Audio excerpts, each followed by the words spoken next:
CGTN headquarters in Beijing. This is The Hub with Wang Guan. Hello and welcome to The Hub on CGTN. I'm Wang Guan in Beijing. Tensions between the United States, Israel, and Iran and others are sharply escalating on day 4 of the conflict. On March 3rd, the U.S. Embassy in Saudi Arabia has reportedly been hit by 2 suspected Iranian drones. Before that, President Donald Trump said U.S. military operations are ahead of schedule and could last a month or longer. He told the New York Post that he's not ruling out deploying ground troops if necessary. Meanwhile, Iran has launched retaliatory strikes across the region, while warnings about disruptions in the Strait of Hormuz has raised global concerns over energy security. With the United States and Israel actions triggering strong Iranian responses and Tehran rejecting negotiations with Washington, where is this conflict headed? Could the balance of power in the Middle East be reshaped? To explore these questions more, we're joined in Beijing by Wang Jin, Director of the Center for Israel Studies at Northwest University, in Chiang Mai, Thailand, by James Dorsey, Adjunct Senior Fellow at Singapore's Rajaratnam School of International Studies, in Oklahoma City, USA, by Joshua Landis, Director of the Center for Middle East Studies at the University of Oklahoma. And here in our Beijing studio, we have John Gong, Professor of Economics at the University of International Business and Economics in Beijing. Gentlemen, thanks so much for joining us at this hour. So James, we've seen the number of casualties and both lost and injured from the side of U.S. troops rising to about 6 U.S. facilities attacked by Iran, including the U.S. Embassy in Saudi Arabia. U.S. and its GCC allies been retaliated at this point. Where do you see the conflict heading? I think at this point, this is going to continue. Essentially, for the Iranian leadership, victory in this war is survival. With other words, if the regime survives, irrespective of who the supreme leader is, who the military commanders are, if the regime survives, that is a victory. I think you need to keep in mind that Iran has been here before. If you go back to 1979, in the first year of the revolution, you had, whether it was 2 presidents and 3 prime ministers, or 3 prime ministers and 2 presidents who were assassinated, you had a bomb blast that took out 72 members of parliament, including some of Iran's foremost clergy at the time, including, for example, Ayatollah Beheshti. With 47 years later, the republic is still there. If you go back to last June, the Israelis took out the senior military and Islamic Guard leadership. They were replaced. The Israelis took out the replacement. That did not fundamentally stymie the military and security forces. I mean, apparently, Washington, to be specific, Donald Trump, are seriously underestimating the resilience of Iran's institutions, which have been deeply entrenched, surviving its supreme leader, apparently, up to this point. Director Wang Jin, how do you look at the resilience of Iran's military and political institutions, and what is the likely trajectory of Iran's retaliatory attacks? Wang Guan, I think you are right. As you mentioned, Iran's government is very resilient. Although the supreme leader Ali Khamenei was assassinated by Israel and United States combined attacks, but we could witness very clearly on the one hand that Iran's government continues with a very solid and very, very important transitional committee was organized. Because according to the constitution of Islamic Iran, according to this constitution, that once the supreme leader cannot work or cannot was absent or be assassinated, then the kind of the transformation committee will be organized, and the transformation committee will include 3 members: the president, the very high level of the Islamic scholar from the Constitution Governance Committee, and also the leader of the the Justice Department. So that's why the three members will organize this kind of transitional committee and work as the power and authority of the supreme leader. That is ongoing. And also, on the other hand, according to Iranians' own reports, that they are on the process of convening the so-called expert meeting, because according to the constitution, then the expert meeting will be convened, and more than 80 or maybe more experts, Islamic experts, will try to select the new leader. So they are still on the process. So that's why I think actually what we are witnessing is very fluent and very successful power transition, although that the supreme leader Khamenei was absent. And also on the other hand, we cannot forget that people inside Iran, majority of them still support the government. The majority of them still are strongly opposing the attack, the unilateral attack on so-called undeclared war from the United States and Israel against Iran. So that's why I think, as you mentioned, you are right, the Iranian government is very resilient, and as just James mentioned, that the war will continue. I mean, apparently Iran is not capitulating to Donald Trump despite Washington's decapitation operations 4 days ago. Now, Joshua, what is the U.S. objectives, in your opinion, at this point? If decapitation was the objective 4 days ago, now a lot has happened in the span of the past 4 days, isn't it? This is the partial blockade of Strait of Hormuz, the skyrocketing of energy prices, so on and so forth. I mean, what could be the ultimate objectives from the U.S. side at this point? Well, there seems to be quite a bit of confusion in Washington over this. The President Trump, has said that he wants regime change.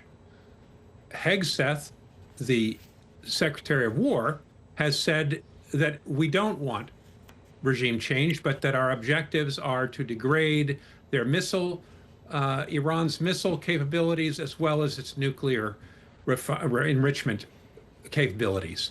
But then Rubio, Secretary of State, today also said that the reason we went to war was because Israel was going to go to war, and the Defense Department suggested that Iran was going to attack American bases if Israel bombed it, and that would have killed more Americans than if America jumped in and preempted by surprise attack, which is what it's done. So we have three different versions of what America is doing there.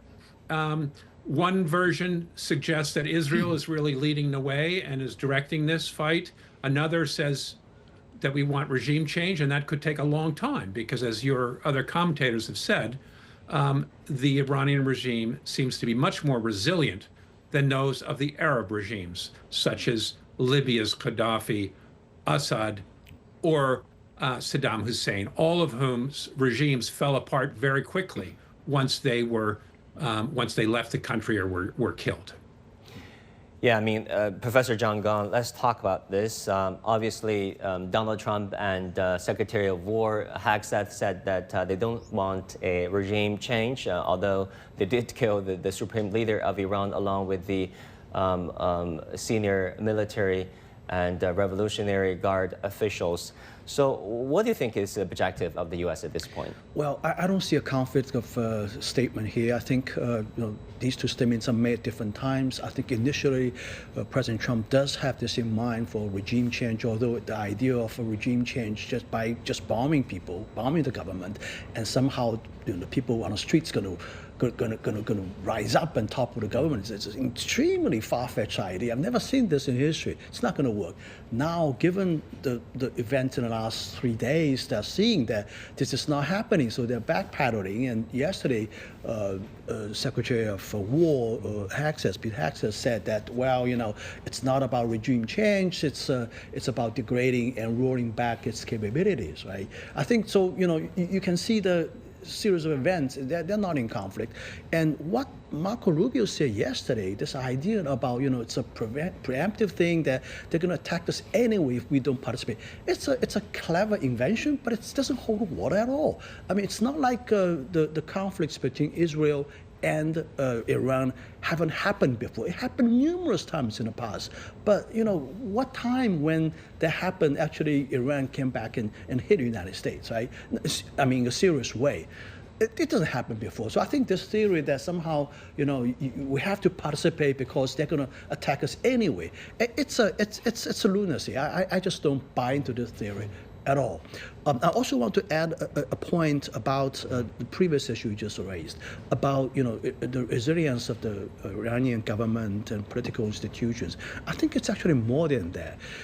I think this resilience also manifests in its culture, in its society, in its history. This is a civilizational state. Persian Empire. But exactly, it has a history of thousands of years. And look at the history. This country has always been sort of under oppression. And I mean, look at the religious teachings in that country. It's always been preaching about this, what they describe as the resistance culture. So, this is not something new to them. They're used to that. So I think the idea of dropping some bombs and somehow this civilization state of 4,000, 5,000 year history can somehow, just succumb to the external pressure. It's just it's the fairy tale to me. It's not going to happen. Yeah. James, let's go back to the situation of the war, the conflict itself. Marco Rubio, Hegseth, and Trump didn't give a time frame for the U.S. to end the war. They wouldn't. Do you think as time goes on, as the war drags on, as it escalates, would it be better off for the United States or for Iran, considering its retaliatory capabilities? Well, I think first of all we're going to have to see indeed how long Iran can sustain its retaliatory capabilities. Word is that it has thousands of ballistic missiles, and so that's going to remain a major target on the part of the U.S. and the Israelis. I think part of the problem here is that Trump has painted himself into a corner, in the sense that he has to come out with something that is clearly a victory and that justifies this military engagement. All the more so if the administration is arguing that this was because Israel was planning to do so anyways, and it therefore was preemptive. To declare victory, they need regime change. The concept of regime change that Trump is putting forward is misleading and deceptive. If you go back for the last 45 years of popular revolts, starting with the Islamic Revolution in 1979, through Philippines in the 1980s, in 1986, Indonesia in 1998, popular Arab revolts in 2011, what you see is that popular revolts basically succeed if they are capable of causing splits either within the political elite or within the military and security forces. I remember very well, I was in the street where that actually happened in 1979 in Tehran with a revolt by the Air Force technicians and segments of the Navy. We're not seeing that in Iran. We've seen up until now, despite differences within the political elite, despite differences within the Islamic Revolutionary Guards, we've seen a degree of cohesiveness that they've so far been able to maintain. Wow, it's amazing to learn that you were on the street of Tehran when the 1979 happened. And so what do you think is the likely or the more likely trajectory of the war, given your understanding of the Iranian institutions and also the mentality of Trump? Essentially, I think this could be a long, protracted conflict that we're already seeing to widen out in the Gulf, and potentially could expand into the Caucasus with Azerbaijan and Turkey. I think you have to keep in mind that if you look at Iran's borders, all of those borders are populated by ethnic minorities, whether that's the Azeris in the north, whether that's the Kurds in the west, whether that's the Arabs in the southwest, the Baloch in the southeast, the Lors, the Turkmens. some of those ethnic minorities are very restive. You're seeing the Kurds preparing for attempts at having self-rule in Kurdistan. You're seeing increased expressions of national aspirations and cultural aspirations in Azerbaijan, which puts in Iranian Azeri provinces, which puts Azerbaijan on the spot. It puts Turkey on the spot, given that the Azeris are a Turkic people. So this could go in very many different ways. Thanks for all these great insights. Now, Director Wang Jin, do you also see this quickly becoming a protracted war? Well, I think the war will, to some extent, reach its peak maybe within the days, but then the intensity will gradually decrease. Because when we are talking about how long the war will last and how much intensity it will reach, I think we have to consider the very realistic point, that is how many missiles and how many weapons in their magazines, I mean, both inside Iran as well as for the United States and Israel. So if we're looking at the style of the attacks and the counterattack, the way they do it, I mean, United States and Israel, they launched attacks against Iran through their military, for example, the military jets, and also with the missiles, and by the aircraft carrier groups, as well as their military bases in the Middle East. But then, so it means that they launched the attack through the long-range way, rather than a very near battle-to-battle. But then, from the perspective of Iran, they also counterattack to the bases of the United States in the Middle East, to the territories, targets inside Israel, and also to the United States aircraft carriers. They use their missiles, particularly the mid-range and the long-range missiles, very advanced missiles, to counterattack. So it means that both sides should consider how many weapons they still left, and how much of the volume of their magazines at hand. So that's why I think, according to the date of the United States, they started to send out their Lincoln aircraft carrier to the near seas of Iran. And also we have to also consider how many days of the Fort aircraft carrier that has already been on the ocean. We could to some extent estimate that the United States cannot maintain very long-term attacks against Iran, and also that according to the very realistic problem, particularly economic and social pressure, political, maybe possible uncertainties inside Iran, I don't think they could also maintain a very long term of attacks. And also, meanwhile, we cannot, last but not least, we cannot forget that the intention for the regional countries, particularly for the regional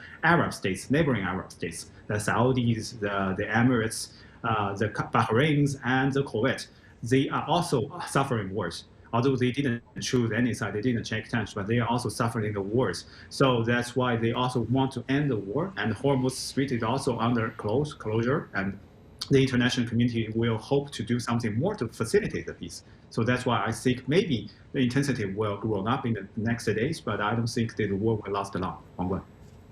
Well, great. Thanks for this multi-layered analysis. Professor John Gong, what do you think is a realistic off-ramp for Iran, if any, in the horizon? And what would be an exit strategy for Washington? Yeah, well, I have a theory that the United States is going to exit first. I think, as Professor Wang Jin has mentioned, that there was those political pressures, domestic political pressure in the United States. President Trump doesn't want to see a prolonged war, that's for sure. And I'm very skeptical that he's going to send boots on the ground into Iran. And this is something he can do. He can find some reasons and just loudly declare victory somehow and withdraw from all these actions. And then the Iranian government cannot do a thing about it. I mean, they can't hit back, it's too far away, right? But that doesn't mean the war between Israel and Iran is going to end anytime soon.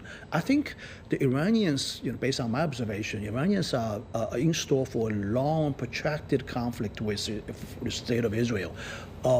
They are not firing all their missiles. They are firing missiles in a paced approach, and clearly they're going for the long haul.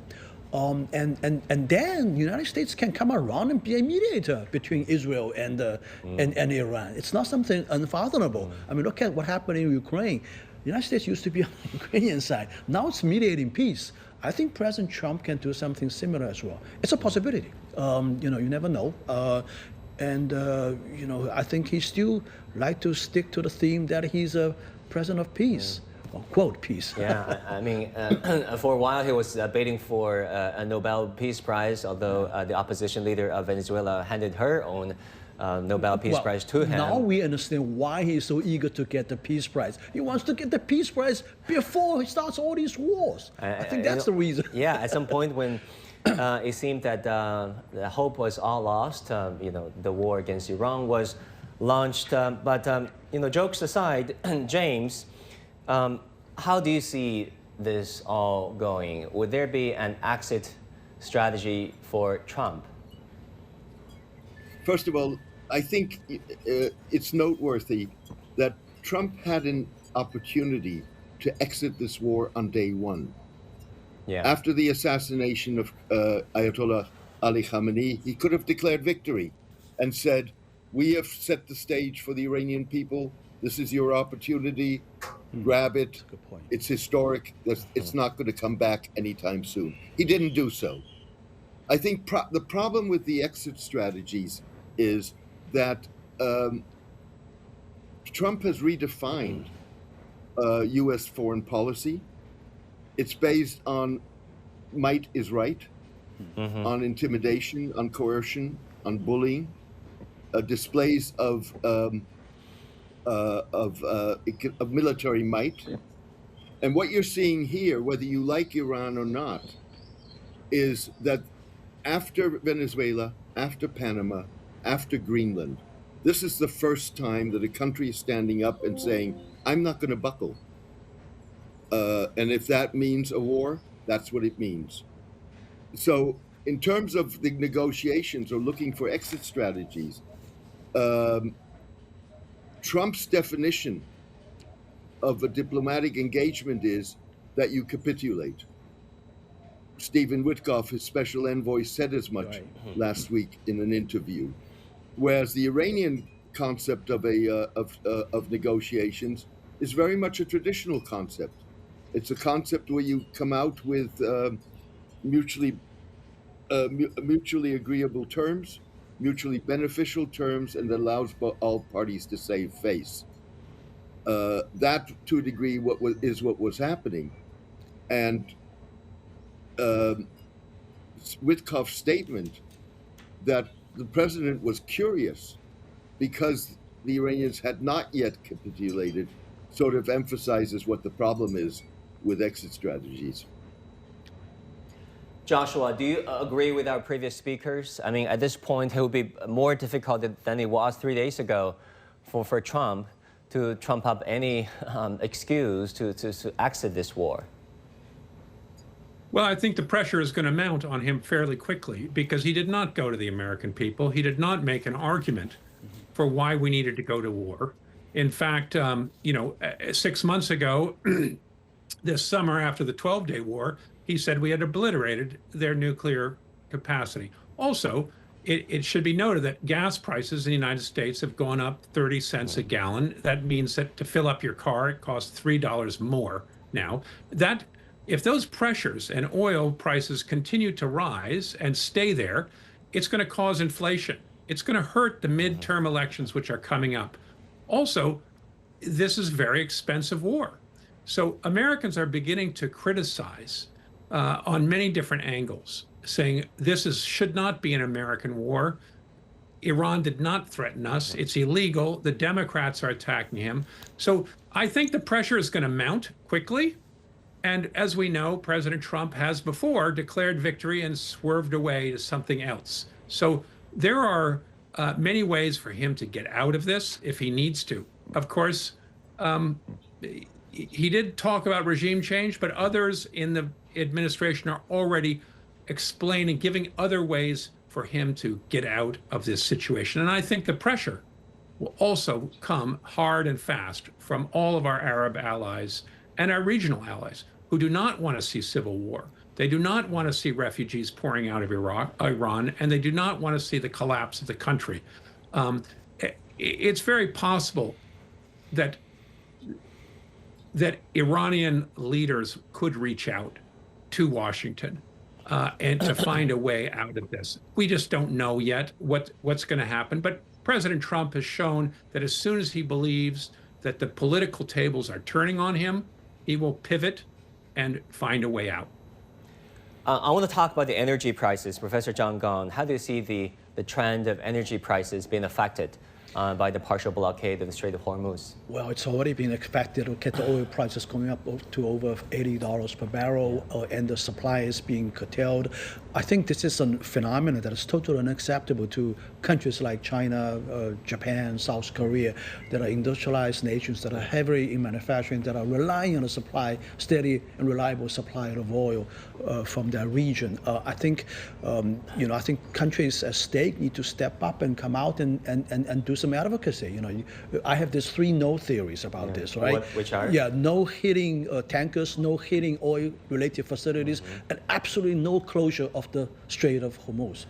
Talking about which, one of Qatar's largest state-owned LNP refinery facilities was attacked some 12 hours ago. Yeah, well, that's very regrettable. I think both sides should have some consensus in mind that this should not happen. It's just not a matter to them. It's a matter of significance to the global economy. I mean, even during the early stages of the war in Ukraine, both sides have reached agreement that you're not going to hit my energy facilities. We're not going to hit your oil refinery facilities, right? So this is something that should be openly discussed, in my view, and as a policy objective of the international community, right? So I'm pretty sure, I think it's my guess that our foreign minister Wang Yi, during his phone conversation with his counterpart from Iran, this issue must have been raised. We cannot see the strait to be closed and oil supply being stopped. This is not